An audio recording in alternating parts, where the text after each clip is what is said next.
mai, on lit en toutes lettres « Ville de Tours » en noir sur fond blanc, couronné de 3 couleurs. Vert pour les jardins, sable pour le tuffeau et le bleu de la Loire et du Cher.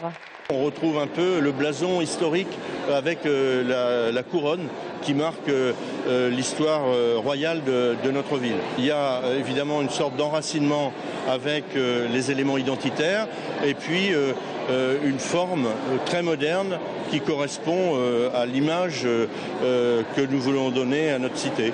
Premier baptême du feu aujourd'hui pour cette nouvelle signature, puisque dès ce matin, l'hôtel de ville arborait ses nouvelles couleurs au vu de tous les Tourangeaux.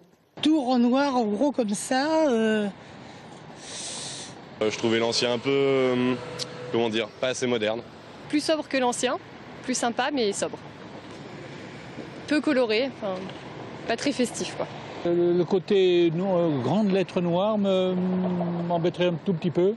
Un petit côté deuil. Mot d'ordre du maire pour ce changement, pas question de jeter de l'argent par les fenêtres.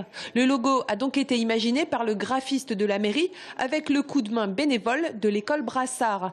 Il prendra place d'abord sur le papier en tête, les cartes de visite et sur la flotte de véhicules, une centaine. Coût total de cette première étape, 15 000 €. Son déploiement sur les bâtiments municipaux, lui, se fera au fur et à mesure. Il y en a qui coûtent plus cher, comme le Palais des Sports. Si vous refaites tout devant le Palais des Sports, voilà, à lui seul, ça représente un certain coût quand même qui dépasse les 10 000 €. Et pour une lecture un peu plus poussée du logo, sachez que les 3 traits de couleur représentent également 3 tours de la ville, celle de Charlemagne, de l'Horloge et du Château.